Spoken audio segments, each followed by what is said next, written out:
एक बार गिद्धों का झुंड उड़ता उड़ता एक टापू पर जा पहुंचा।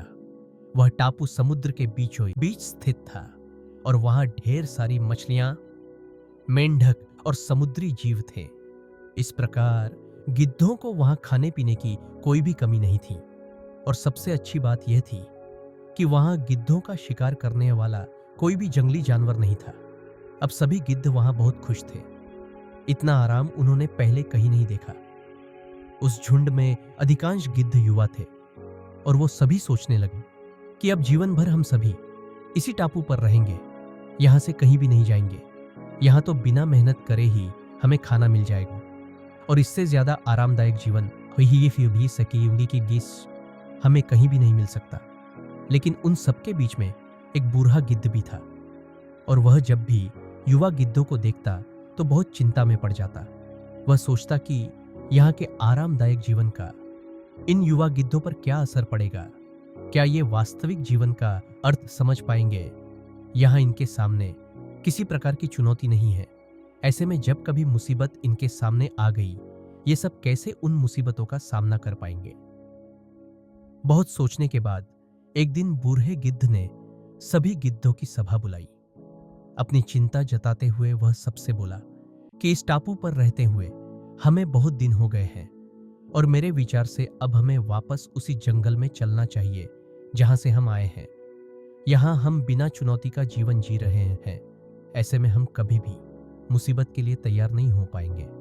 यहां हम बिना मेहनत के जो खाना खा रहे हैं उससे हम सब बहुत ज्यादा आलसी और बेकार हो चुके हैं। लेकिन सभी युवा गिद्धों ने उस बूढ़े गिद्ध की बात सुनकर भी अनसुनी कर दी।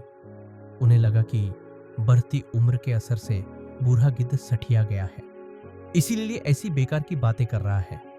उन्होंने टापू की जिंदगी छोड़ने से बूढ़े गिद्ध को मना कर दिया।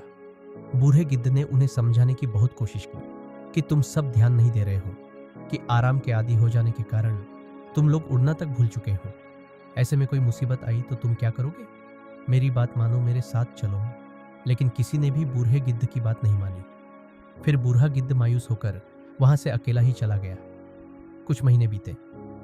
तभी एक दिन बूढ़े गिद्ध ने टापू पर गिद्धों की खोज खबर लेने की सोची और उड़ता उड़ता उस टापू पर पहुंचा। टापू पर जाकर उसने देखा कि वहां का नजारा बदला हुआ था। जहां देखो वहां गिद्धों की लाश पुडी डी डिडी ही थी। कई गिद्ध लुहान और घायल पड़े हुए थे। हैरान बूढ़े गिद्ध ने एक घियल गिद्ध से पूछा, ये सब क्या हो गया। तुम लोगों की यह हालत कैसे हुई। तभी घायल गिद्ध ने बताया, आपके जाने के बाद हम इस टापू पर बड़े ही मजे की जिंदगी जी रहे थे। लेकिन एक दिन एक जहाज यहां आया और उस जहाज से कई खतरनाक चीते छोड़ दिए गए। शुरू में उन चित्तों ने हमें कुछ भी नहीं किया, लेकिन कुछ दिनों बाद जब उन्हें आभास हुआ कि हम उड़ना भूल चुके, हमारे पंजे और नाखून कमजोर पड़ गए हैं कि हम तो किसी पर हमला भी नहीं कर सकते और न ही हम अपना बचाव कर सकते हैं।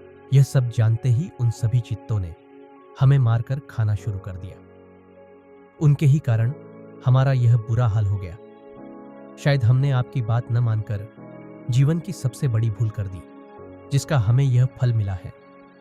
उस समय आपकी बात मानकर अगर हम सभी गिद्ध आपके साथ जंगल चले जाते तो आज हम इन चित्तों के हाथ मारे ना जाते। यह कहकर बचे हुए गिद्ध बहुत पछता रहे थे। तो दोस्तों, इस कहानी से हमें सीख मिलती है कि जीवन में अपना तजुर्बा और अपनी मेहनत को बरकरार रखें, ताकि हमें अपनी इस भाग दौड़ भरी जिंदगी में किसी मात न खानी पड़े। दोस्तों, हम अपने जीवन को किसी न किसी आलस की वजह से आरामदायक तो बना लेते हैं, लेकिन वह आलस भरा आराम आगे जाकर हमारा जीवन बर्बाद भी कर सकता है। इसलिए दोस्तों, जीवन में भरपूर मेहनत करें और आगे बढ़ते रहें। और हाँ दोस्तों, मेहनत से हमारा जीवन तो अच्छा हो ही जाता है, वह मेहनत से हमारे ताकत और हुनर भी जबरदस्त बढ़ता है। दोस्तों, ये वीडियो आपको अच्छी लगे तो हमारे चैनल को सब्सक्राइब जरूर करें।